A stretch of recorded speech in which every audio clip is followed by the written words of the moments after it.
Hi everyone, I'm Stan Mallow. Welcome to Paranormal Yakker. My guest on today's show, who I'll be yakking with, is mystical author Anita Merrick. We'll be discussing her book, her shamanic journeys to Egypt, her years as a belly dancer, and forays into Wicca and the psychic world. Anita Merrick, welcome to Paranormal Yakker. Thank you. I'm so happy to be here. Anita, as you know, we go back many years, and as always, it's a Mhm. pleasure yakking with you. I know your novel, A Bitter Wind, comes from a lifelong love of Egypt.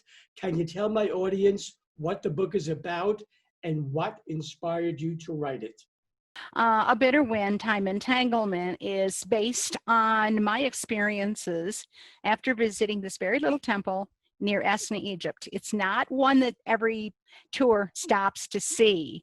I saw it back in 1988 and then again in 2011, and that's how much distance or time had passed. I kind of came home with the spirits following me, I guess, for want of a better description, because the story stayed with me. And I was writing it, more channeling it than writing. And when I checked into it, I realized that I had tapped into something that was very unusual. And so the book became fantasy as far as technical terms. However, it is based on my experiences, my dreams, and I believe a past life. I'm not going to say which character is the one in past life, but the main character is modeled after myself. It is based on the mythology, it's based on archaeology, some culture, a little of everything thrown in. And I just received 15, and well, actually 50 more after that, because I purchased a program for reviews to get some new reviews and so forth on Goodreads. So if anyone who wants to go, they can read all about, what people think of the book there. It's really kind of a can't put it down kind of book. In fact, someone just recently said they thought it should be a movie, but we haven't got that far yet to even consider that. But it is based on experiences as well as dreams and fantasy. And of course, the Egyptian Neteru play a very large role in it, in mythology, of course. And now, although you are not of Egyptian descent, you have, ever since I've known you, had a strong connection and fascination with Egypt. Now, I think you pretty much answered the question that I'm going to ask you now, but you might want to elaborate. Do you think it might have something to Right. do with a past life there? Yeah, several past lives, I believe. I've found at least three that I'm pretty sure of in my experiences. Um, the very first one was in 1988. I was a belly dancer then, and I had no interest in temples and pyramids other than, aren't they pretty? Oh, that's nice. I wanted to see dancing, hear music, perform, etc., and buy beads. I came home with lots of beads from Egypt. Um, but the very first night that we arrived, the bus driver took us up around by the pyramids, and it was nighttime. And they weren't supposed to then, and now they couldn't because things have changed a great deal with security. But he let us step off the bus, and very strictly, do not step away from the bus. And if I say get on fast, because that means the soldiers are coming. I stepped off, and I think that my second foot touched the sand, and I just stood there, and I'm home. Went through my mind, and I felt like there's no big deal. I was supposed to be here. I've been here all along, kind of feeling. I couldn't explain it then because I knew very little, if anything, about the metaphysical side of things. And I knew a little about Egypt and the mythology, but very little about the really deep stuff at that time. So I had no concept of why I felt that way, except that was the beginning. And ever since then, I've been there now 4 times, was supposed to go a 5th time this past March. And thanks to a certain little tiny nasty bug, uh, everything got canceled. So I'm not sure when I'll get to go again now. And I'm sure that's minor compared to what a lot of other people have gone through on this virus. And I don't mean to make anything sound like mine was the only big problem, but nevertheless. But I have not stopped connecting with Egypt. I constantly work with the Neteru. That's the gods and goddesses, for those who don't know the word. The word actually became nature in English, and eventually, as it came down through. I do some Egyptian magic. I call it Egyptian magic. It's not spell like magic, but I do a lot of using of the netters in work that I do, as well as in my writing. And so I've got sand here in my house. I've got pieces of pottery. I probably have a little bit of Egypt all around me all the time, as well as in my dreams and thoughts. So yes, Egypt has been a part of my life and several past lives, I'm sure. You have gone on shamanic journeys to Egypt. What sites did you visit, and how did you feel when you were at these ancient sites? Okay. Well, like we could say if I listed them all and all the experiences, this would be a week-long video, but unfortunately, the highlights, I think came for me in the last trip, the like culmination. I took 2 trips that were under a shamanic journey, and they were designed that way, where we began. In fact, we began at the Sphinx, between the paws of the Sphinx, which, by the way, many of the things and places I went, you have to have special permits, and they're very expensive. They've gotten more expensive over the years too, to get special permission. And we would go in like early morning or night, or with the Sphinx, we were down in the basin where the Sphinx itself sits, and places that tourists don't normally get to go. We would begin there. We would make our dedication basically to the Sphinx and to to whomever we wanted to connect with. And while I stood beside the right paw of the Sphinx the last time, first time I was there, I felt a heartbeat. I felt like energy coming up from the earth in a pattern, like a heartbeat. And I can describe it as being the heartbeat of the earth or the Sphinx or something. The last time I stood there and I was just waiting for everything to get ready, and I realized I'm looking down at my feet. I'm at the same spot, not by plan, as I had been every other time before. And I'm seeing like I'm traveling down through the rocks. And what I saw at the end of this burrowing, psychic burrowing, was blue, like an indigo blue liquid. And it looked like a liquid crystal.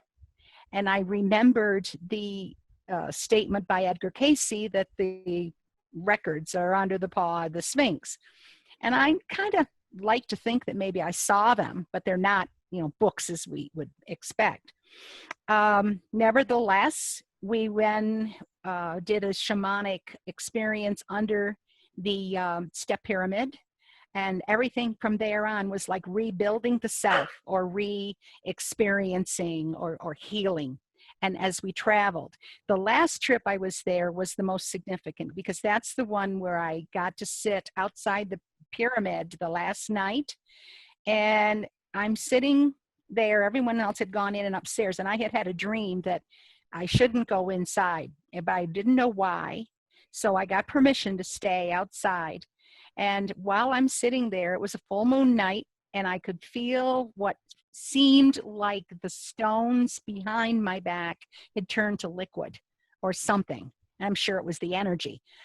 And it felt as if we were spinning.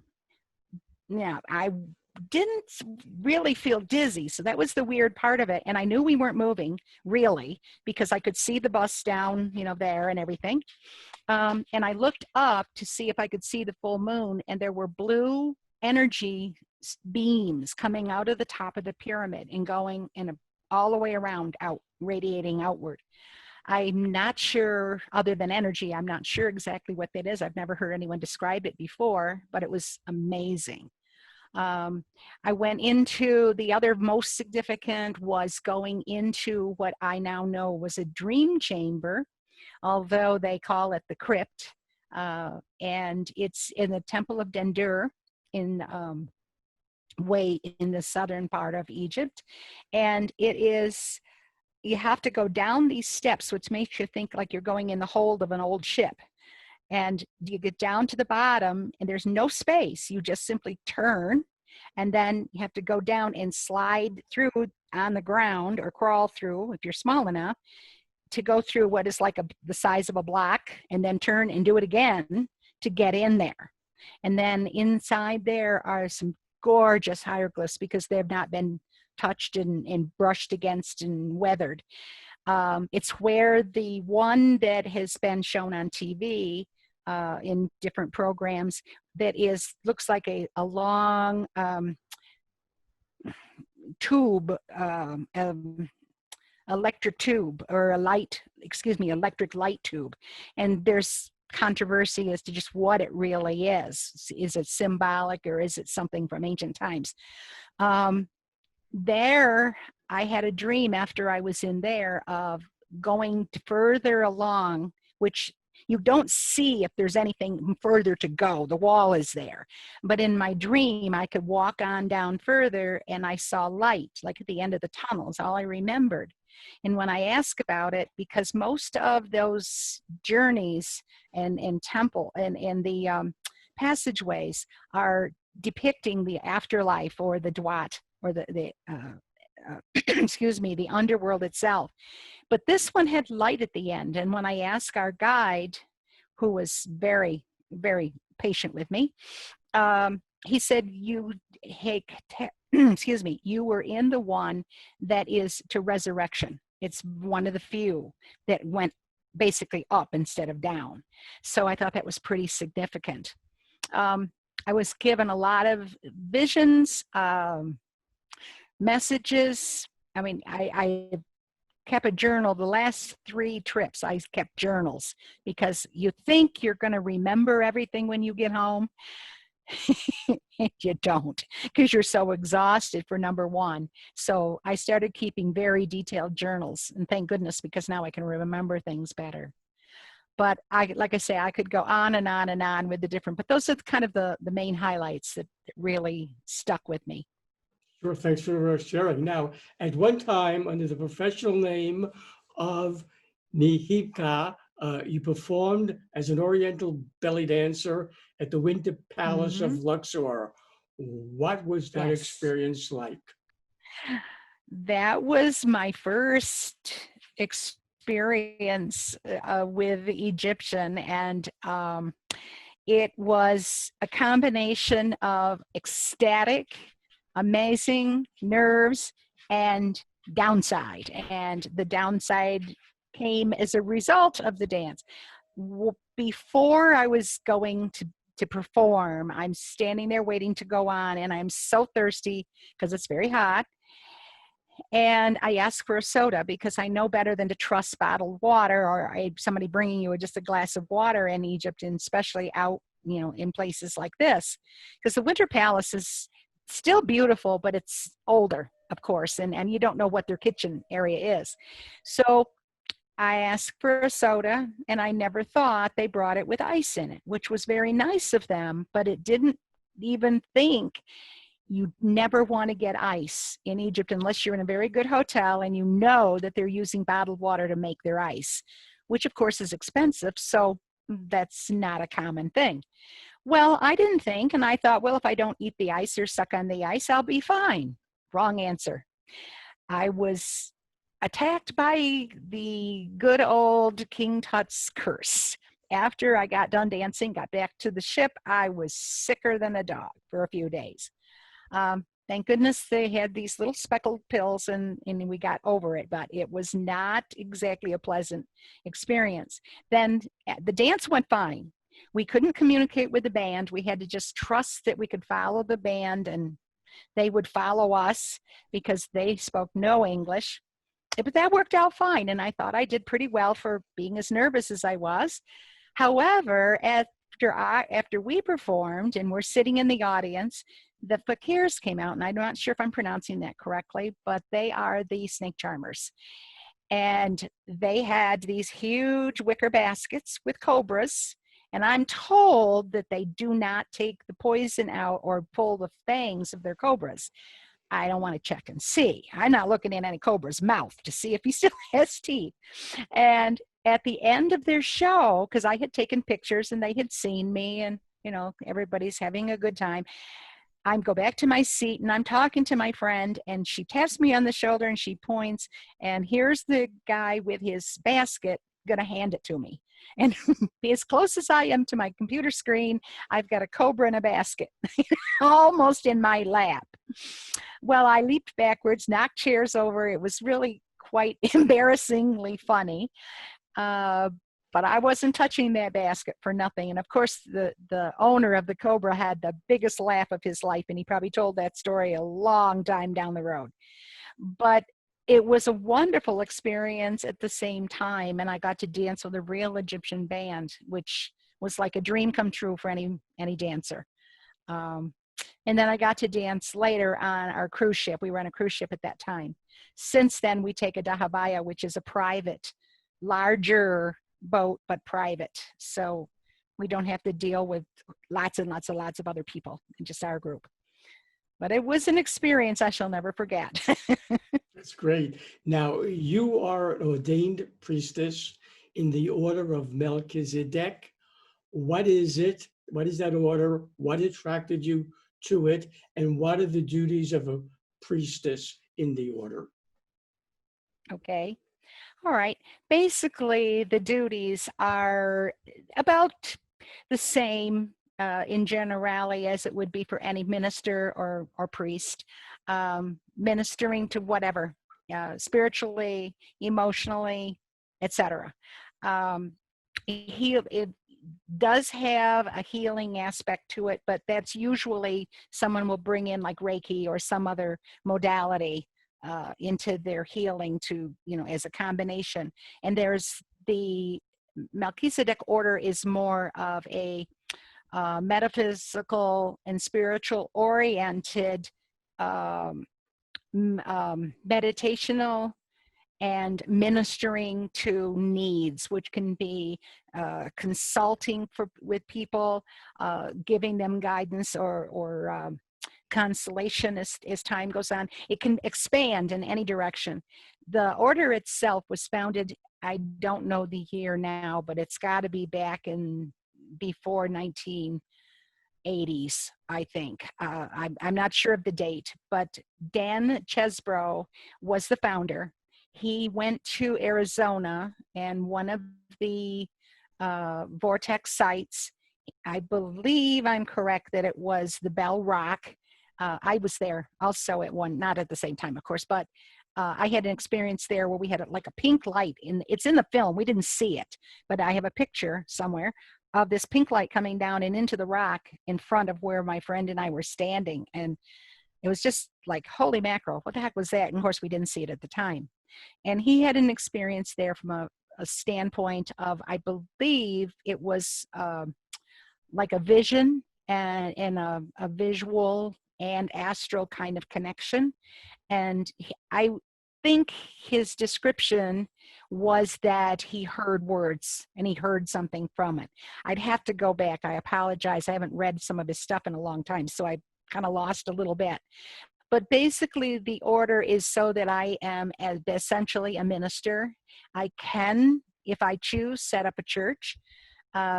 The rules are too stringent, and you really don't have the energy for that. So I use my ministerial duties with my consultation with the tarot and with other things on a personal basis that way. I could do weddings. I have only done one. Again, a lot of the rules that you have to follow by the states got a little too complex for me. But Dan still runs it. And as far as I know, he is still the only one that can do the ordination. The ordination is an energy experience. Hard to explain. He has a process and words and, guidance through it. And everyone experiences it like you would any metaphysically connected energy experience, process. And it's different for everybody. The idea being that you are cleansed of the old energy, new energy coming from above. Now, mind you, this is a very highly spiritual thing, coming from above, coming down through and cleansing away stuff that's no longer needed and so on. And then you're given the certification and you go from there. And you can do anything you want with it as far as it. Some people do set up churches and have the whole process. And like me, I just really now I more incorporate the ability into my readings, but I don't say that's where it's coming from. I don't, I just don't do that. But it's on my my record. So if anybody wants to know where you're getting this from, there's a basis. One of your forays was into Wicca. What attracted you to pagan witchcraft? And do you still practice any elements of it today? I was attracted to it because it looked like something fun. I'm an avid reader. I have more to-be-read books than I think most normal people ever see in their lifetime. But I wanted to learn it. I had an opportunity with a local girl, and she was setting up a coven, and we were going to learn from her. And unfortunately, that was a bad experience because many reasons, and I got out of that. So I decided to start learning on my own through books. I've read a lot of the stuff by some of the old standbys as well as the newer stuff. I've kind of come away from the spell work. That attracted me, the idea that I could do spells and I could control things and goodness knows what else I could manage. But I've come to learn that you don't need, I've got tools up the yin yang. I had to collect all these beautiful, goblets and athames and all sorts of things. But I came to the point where I don't need that. Your magic is your energy. You are your magic, in other words. There are spells, absolutely, and there are rituals and so forth, but I kind of moved away from doing some of them. Probably I could say I'm more lazy, but that's not the real reason. I just don't find that it's what I need to do anymore. I've got it, can drag it out anytime. My favorite saying, if somebody is upsetting me or doing something not so nice, my favorite saying is never piss off a witch. And I mean it because I know that I can if I have to. But I also know that when people say you get your energy or your magic or your deed back, threefold or ninefold are the two usual numbers. I think it can come back anytime, as many times as it wants to. And I've learned the hard way, absolutely, and I think most people have. Wicca is a little more the religion side. The rituals, the obeying the cross quarters and the moon and so on, solstices and equinoxes. I don't get into that as much because I'm very solitary.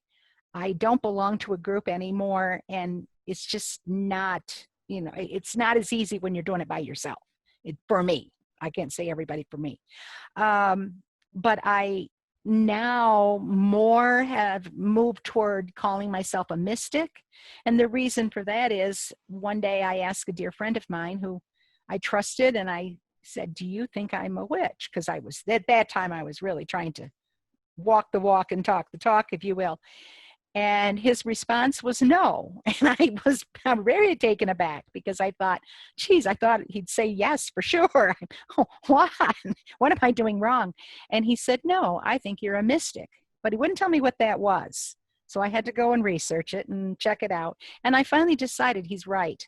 A mystic takes a little of everything and uses it as it works for them and tries to do it or use the concepts, it may be a little more so. And that's really what I now try to do. There are a lot of pagans and witches in our area, but I don't go to the meetings anymore. I did for a while, I belonged, but I just got away from it. I don't have the time to really put into it. When I was working 7 or 8 hours a day, my whole dream was to live as a witch, as I called it. and be able to do everything from daybreak right on down through the day and have the whole routine. By the time I retired, I didn't want to do that anymore. So I do some. I light candles. I put out energy. I do a lot of those kind of things, but I don't follow up with the spell work anymore. Got them handy if I need them, and I can still do them, but I find that I don't need them. And so for me, I still consider myself a witch, but I'm not a practicing witch, I would say. You are a third generation psychic, now semi-retired. Uh, when you did your readings, you went under the name of Crystal Wind. What tools did you use in your readings? And what was there about those tools that attracted you to them?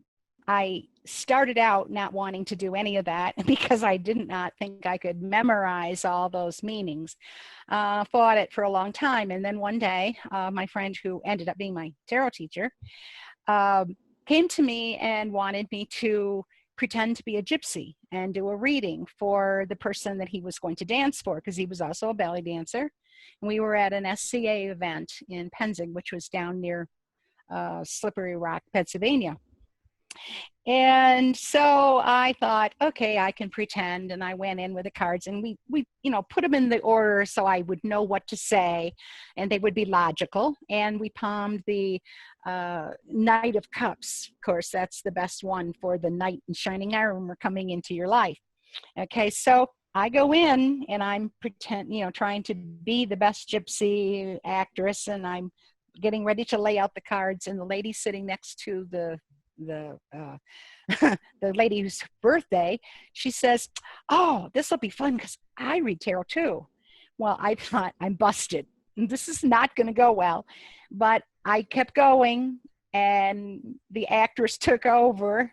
But I didn't know what I was saying. But I managed to get to the final cue for my friend to come dancing in. Afterwards, I thought, she never said another word. Now, was I that bad that she had nothing to say?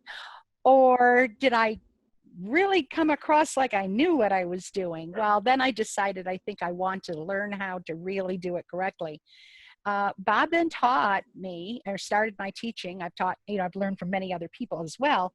And he teaches to read by the intuition, because tarot in general is of the same realm as our dreams, the subconscious mind, and so on. So by learning what the symbols were telling me at that moment, instead of trying to say, just see, what does this card mean? I found that was the way to go. And boom, and now that's how I teach. As a result of that, I feel that I can pick up about any tarot deck that's been thrown at me, and I do have a couple that are pretty bizarre. But I have one that's for technology that a friend always asks for, because she's an engineer, and I don't know how anybody would read from that one normally, but we manage. And I had a lady come one day to really ended up testing this ability, because she said, "Can you read from my deck?" She had brought it with her. And I said, "Yes, okay, I will." She hands it to me, and I get it out, and I'm looking at it, and it was red and black and almost impossible to really see the images. It was really dark, and it was dark in the room too. So it was like I needed a flashlight to see the cards. And I started and managed to give her a reading, and she was very happy with it, seemed to answer what she wanted, and I guess did okay. Well, then I come to find out after I'm done, she tells me that it's not a tarot deck at all. It's actually a deck that's made to go with this romance fantasy novel. So it had nothing to do with tarot. And so I was quite shocked, actually, to realize that I'd managed to read those cards in the first place. And I thought, well, I'll never have to do that again. But the next year she came back with the deck again and said, "Here." So, it came back to haunt me, I guess I could say, in a way. But it is, I think that's how I do with the tarot. I also do mediumship, of course. And I would say probably about every divination I've either tried it or use it. And recently I've started doing automatic writing, which has turned out to be quite interesting because it's not so much I sit down and just scribble along like one lady that does it, and it looks like she's scribbling anyway. She's not really, but that's what it looks like. And I find that I'm getting messages or themes or pieces of information. Some are messages, some are warnings, some are just general. And I'm playing with it to see where it's going to go. That's kind of my next challenge, keeping something going all the time. Great. Should my viewers want to order your novel, A Bitter Wind, how do they go about doing it? Okay, they can go to my website, which is www.anitamerrickauthor.com, and they can see it there. They can go to the page for, purchasing the book. There's a contact form that they can get to me directly, or if they want to order it from any of the sites, it's Amazon, Barnes and Noble, Chapters for Canada, and Friesen, of course, where the book was published. And they can click on any one of those words and I'll take them to where the book is listed on that site. And they're all, the prices vary. They can also get a hold of me through email or whatever. I have a few books are in hand and I'm making a special on that. And you want me to give that now to them? Okay. Sure. If they want to order the book from me, they can get a signed copy. I'm making a special for the soft cover of $18, which will include their postage. And that's please U.S. funds for the Canadian people because I don't have a way to change the money here. The other option is if they want to buy it from one of the sites, I will, and they can send me, an email of the receipt or a picture of the book or, however they want it and say, I bought it at such and such a time. Then I can email them back with a $10 gift certificate toward a reading or whatever other service that I might have that they might want to use. So that's a special just for today and for people that are seeing this video. So if they want to jump on that bandwagon, That was very more than sweet of you, welcome to very do that. generous. Thank you. Now, Well, thank you. Anita Merrick, AKA Crystal Wind, I thank you for being my guest on Paranormal Yacker. I look forward to interviewing you again when other books I know you will be writing get published. Mm-hmm.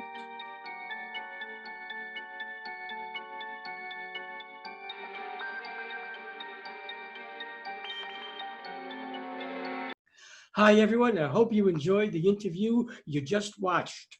So you don't miss any upcoming shows, be sure to subscribe to my YouTube channel. I would love for you to join me and my guests as I yak with them on Paranormal Yacker.